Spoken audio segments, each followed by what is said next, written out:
Hi, I'm Angela. And I'm Trish, and we're here to talk about Bad words in business.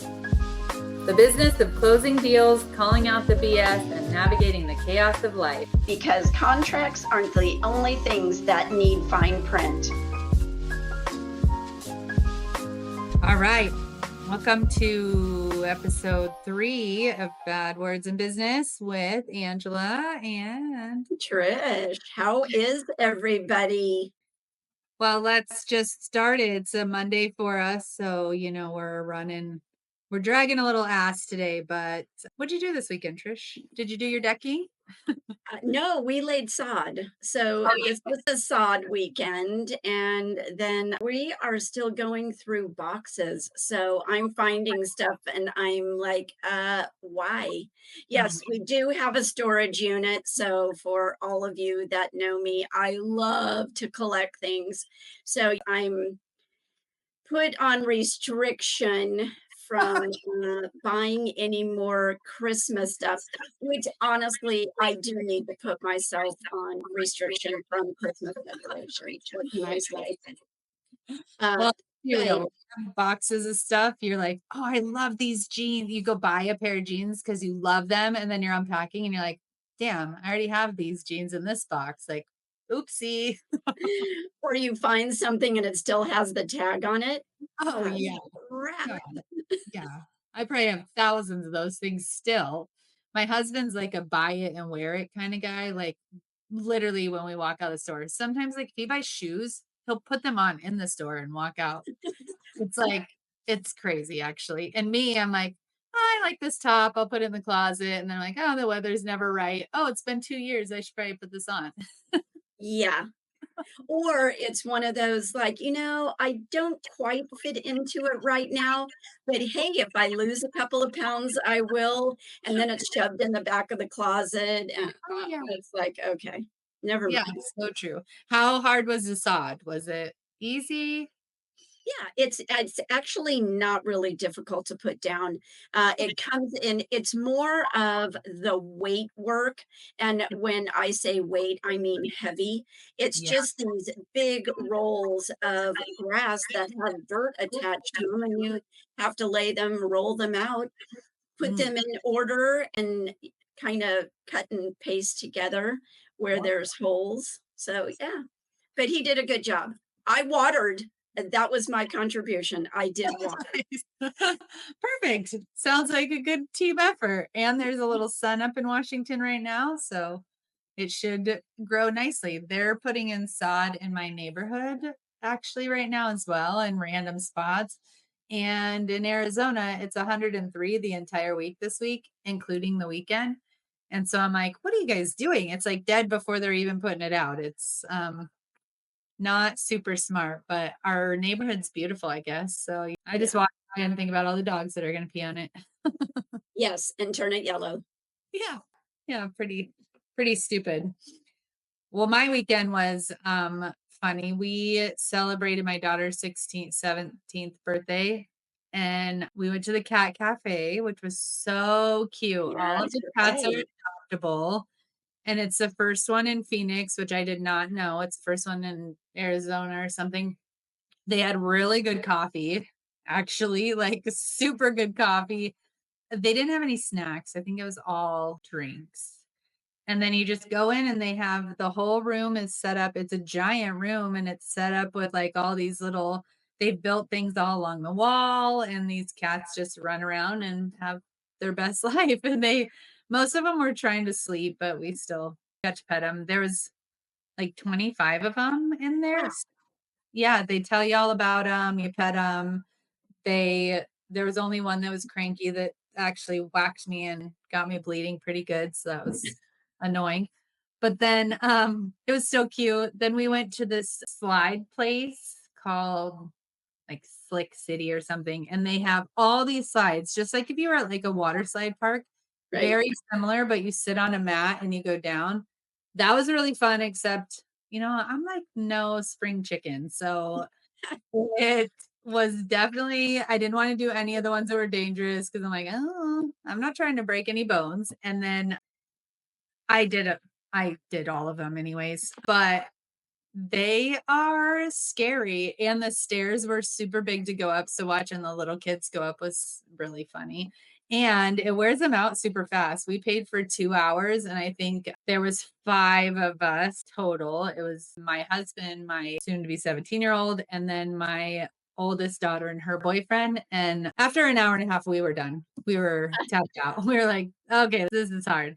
And then you also hold on to the mats with your hands as you go down, and you have to go face first, which is also different because it's a slide. So, needless to say, today my muscles hurt real bad from like the elbow up. And my youngest daughter said her arms hurt today too. And then my husband's arms hurt too. But he keeps saying that it's because he pulled something. But not listening to is that no, it's because you're a desk worker now and you don't have any muscles. So I hate to talk shit about him, but truth is we lose our muscles at a desk. We do. We don't use them anymore, Yeah. and that's exactly right. You go out and by the end of the night, you're rubbing that tiger balm on, Oh trying yeah. trying to Yeah. get your muscles to release. Yeah. I've been trying to explain that to him, but he is like, no, I definitely pulled something. I can't move my shoulder the same. I'm like, yeah, that's your shoulder muscle. That's like the one that you were using, and mine's like my tendon in my shoulder as well, but you don't argue, you just say, "Okay, that's fun." It was still fun doing it though, right? Yeah.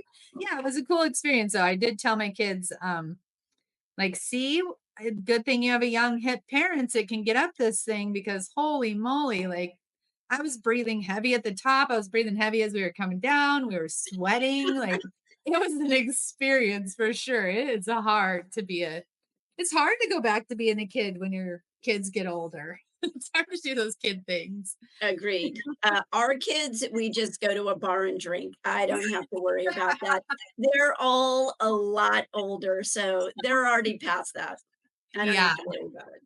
we're making our way there slowly. We're at 24 and 17, so we're slowly making our way out of the kid stuff, but I thought it was cute that my daughter chose those things. Usually we go on like a small trip because I love quality time. So usually we go somewhere, but this time she was like, "Meh, let's do this and this." And then she was super grateful for it. We even took her to lunch at like her favorite restaurant. It was a Mexican restaurant. We didn't make them sing to her or anything, which we felt so nice about that. And then we came home and her dad made some really good dinner. Like, yeah, she had a good time. For a 17-year-old, she was actually happy. That's fun. And then yesterday we had a pool day because in Arizona it's a freaking so hot. So Every we day would be a pool day. yeah, it was a toasty one. We all slept in, which was amazing because I never sleep in. And then so here we are. Nice, nice. Winston actually, I took him to get a bath and a little trim. So he got his nails done and got them cut and buffed. And in between his little pads, he got the hair removed. Oh And, yeah. and he got a bath. So Nice. I was like, instead of me getting in the shower with you, I'm just going to let you have a bath. Smart. It's hard to wash dogs. They're freaking hard. I don't wash my husky mostly because for one, I can't ever get her undercoat wet and I can never get her dry enough either. So she always smells like a fart for hours and hours afterwards. So you're like, even the groomer, we finally found a groomer that blow dries. So now she doesn't smell like a fart for like 4 hours while it's drying. It's like that sulfur smell. I don't know what it is. It's disgusting. I'm like, gosh, why does she smell worse now than she did when we sent her out with them? Like, this is crazy. That's funny. They, they put, like, some kinda little spritz on him. Oh, So, I feel like it's when you go through the car wash. Do you want new car smell? yes. Yes, they gave him a little bit of spritz, but yeah, he actually smells good. Huh, cute. Nolly usually smells good, but it's like later. And she smells good if we give her to the people that We have a mobile groomer that we'll hire every once in a while, and they blow dryer, and she smells much better when they blow dryer, but Yeah. Well, she's she a has so really thick hair. yeah, she's hard to groom, she's hard to do everything. She's also getting older, so now she just howls the whole time, you know. She's an old lady. She gets mad now. She doesn't want him to touch her. She just wants to be left alone. But if you don't get her groomed, then her hair is in piles and piles and piles around my house, just blowing around. Like we could make a pretty good wig with all the hair we get around here. All right. That's interesting and disgusting both at the same time. Well, with that being said, now that we've caught up on our weekend stuff, I thought today would be fun to talk about some title and escrow horror stories because we've talked about the things that we deal with and the things that we do and, you know, who, what, when, why, where already, I feel like. Yeah. And so we wanted to share some horror stories because there are so many. And this isn't even like the obvious ones where you go to close a deal and you find out that the buyer bought a car the day before and the lender has already approved it. And guess what? Now their debt to income is higher and the deal is going to cancel or they don't qualify anymore.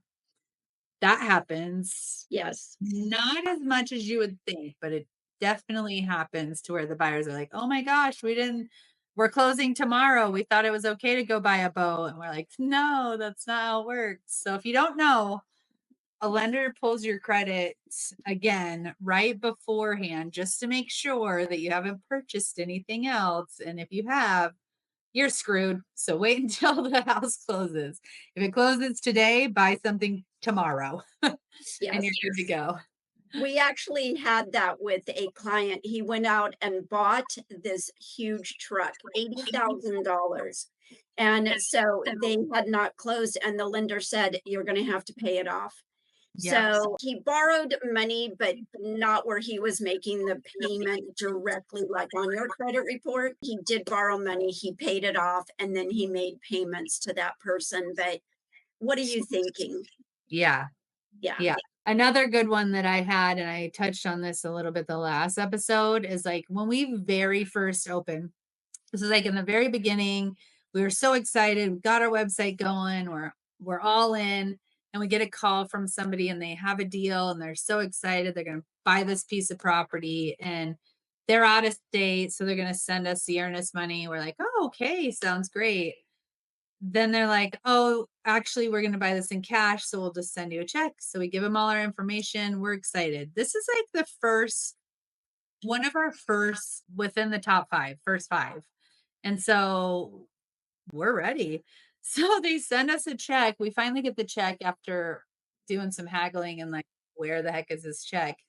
We finally get it and I'm looking at it and I'm like, gosh, this check seems strange. It looked like a regular check, but it just didn't wasn't lining up. Like the bank itself was in a different state as the business. And that was a little weird because usually if you have a business in Washington, you're going to use a bank in Washington. As I say that, my personal account is actually in a different state. But either way, but that was just kind of a weird red flag for me because I thought like, gosh, that seems strange. And then the signature on it did not match the business owner. So that was also another weird one. And then where it really got weird was the date font was different than the company where they had wrote in our company name. The date font and our company name font were different. Oh, nice. And it was like a typewriter looking check. So we were like, oh, that's weird. So come to find out it was fraud. It ended up being we had to call the FBI and the FBI came and picked up the check and it was freaking crazy. So needless to say though, we got it all taken care of. We did not take that transaction and really sad, but we did not take the transaction. And once we told the people that we had reported it to the FBI, we told them that we did it just because we wanted to have them check on it and because we were newer and they didn't contact us again. So that was our Shocker. That was a crazy one for sure. Yeah, we had one, this would have been last year, where, we kinda touched on this a little bit about when you've got a lien on a seller and it's not on the property. And all liens should be paid off, especially when you have a manufactured home. So this one, what it was the lien was put on the seller, it's not put on the home. Well, you don't pull title on a manufactured home. You're just going to pull it on you don't pull it on the person, you don't pull it on the home, you're just going to transfer title.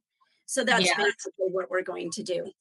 Yeah. We had a situation where the gentleman we found out after the close of escrow owed over $10,000 to the park. We didn't know about it. Obviously, the seller was aware of it. He then pulled in the agent and said, I need my money right now. And so we asked Angela to please do the wire immediately so that he could get his money. So, of course, we did it. There's proceeds. That's not a problem at all. He deserves his money. We get it done. He gets his funds. And then 2 days later, we get a phone call from the manufactured home park asking where the payoff is for the funds that are due. Well, the good thing on our side was we spoke with them at least 2 or 3 times, and never once did they mention that he had outstanding money. We, sent over it's called a demand, where they have to complete it to say, is there any back rent due? Are there any liens? They said, "No, no, no, everything is fine."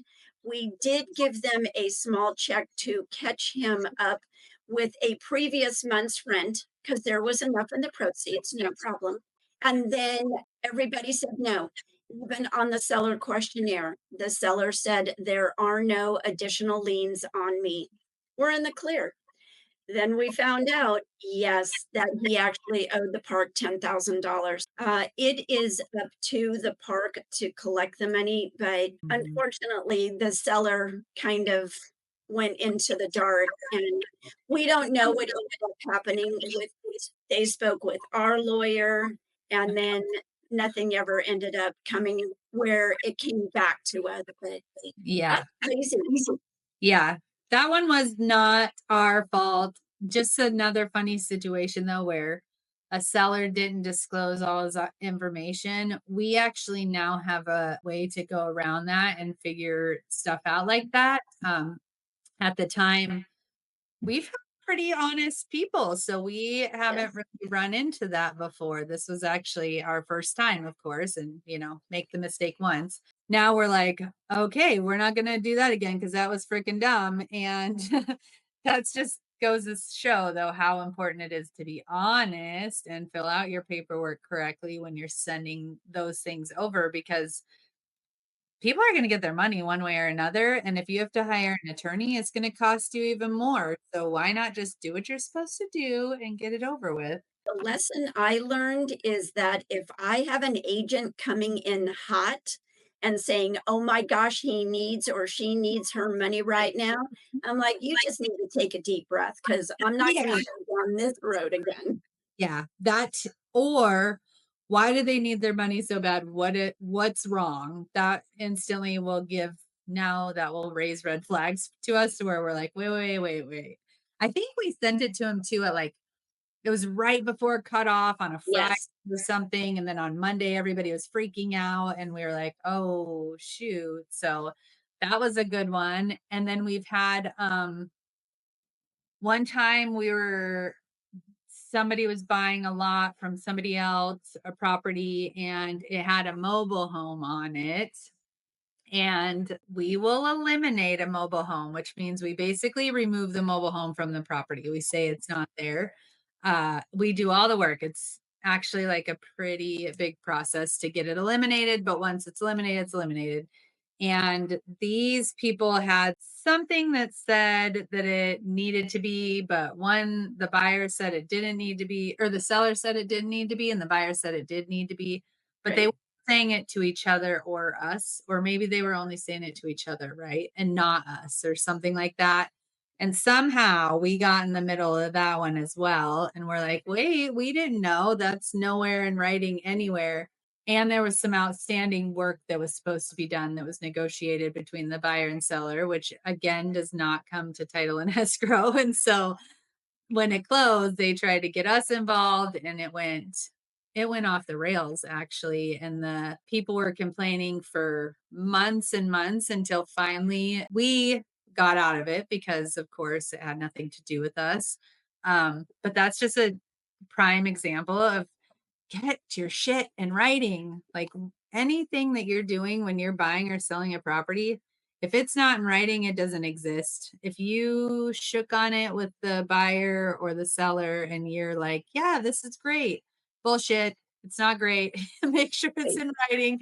And if it's something that is affecting closing, so if it's like they need to finish construction before we're going to close, then you need to tell your title and escrow person because we close when the day says we close. We close when we get all the funds in and whatever date we're given. We don't know any different. Back to that like third party disinterested Yeah. person. That's us. We don't give Well, a shit about the work. We just give care to get you into the house or out of the house or whatever it is. also the buyer was an agent. So Yeah. Yeah. sorry, but they should have known better. Come on, you know the law better than anybody.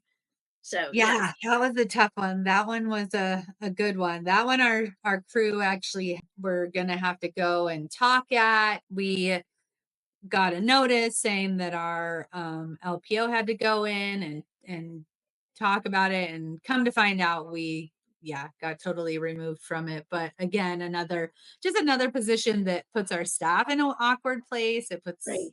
everybody in an awkward place, and then of course the agent doesn't like us anymore because he still thinks it's our fault even though we were removed. That's a weird one. It's Oh it's boy. always it's always interesting when you are escrow and people just want to point the fingers. And unfortunately, the reason being is that we do touch everybody. Mm. So we talk to everybody, we touch everybody, but if people don't share the information, we can't repair it. We can't make it better. It's not that we're just sitting here with, our fingers in our ears saying we don't hear anything, but that is the truth. If we Yeah. don't know, we don't know. I can't fix it. Yeah. Yeah, and we're not tied to anybody, so we're not tied to the seller or the buyer or the agents. We are just there to help and assist and facilitate. We just don't take sides, so we don't freaking know. We don't know what's going on. I would say, that was another good one. As you can tell, title and escrow, you get a lot of, like, random lawsuit threats. Well, so I'm going to tell you, we had one today. Oh, So good. on Friday, we were supposed to close, and we got a call from the title company that said, "Hey, doesn't look like the legal description is quite right." We're like, "Okay," you know. They're like, "Yeah, don't worry about it. We'll take care of it on Monday." And we're like, "Okay, it sounds like it can be taken care of with an addendum, something. It must be something small." And so today I my computer is down today. I'm getting it worked on. Well, an email comes through, and under the vesting, which means these are the people who own the property, there's now two more people added. And there's boundary line adjustments from 1990. And it's just like, oh my gosh, I've got people outside my door saying, what is going on? I Oh, no. didn't even get a chance to read the email yet, but thank goodness we made a phone call. The person who set up the vesting was a little overcautious We did an addendum to add the new legal description. Legal description describes your property boundary lines and things like that, who owns what, where it goes. And she actually cleared it up for us in about an hour. So did the addendum, change the closing date. We are good to go. We're working on recording it right now. So pretty crazy. Yeah, that's a crazy one too. We'll All be right. back. We'll be back next time. Make sure that you tune in again. Yes. And until then, you can find us anywhere online at nwescrowtitle.com is our website. nwescrowtitle is our at everything on social media. So till then, we'll talk to you later. All right. Bye. Bye.